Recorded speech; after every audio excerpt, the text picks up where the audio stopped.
सेवान्ने साथीहरु, आज म हजुरहरुलाई एकदमै पिरो किनेमाको अचार बनाएर देखाउँदैछु है।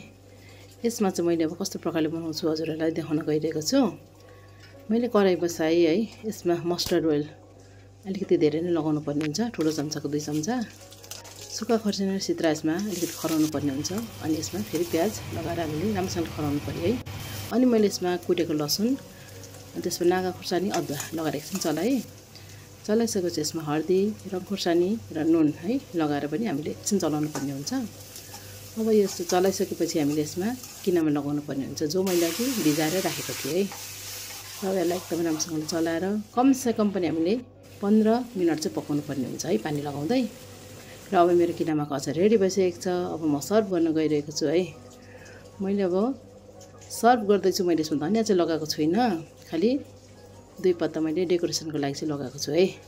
हवस् त, धन्यवाद।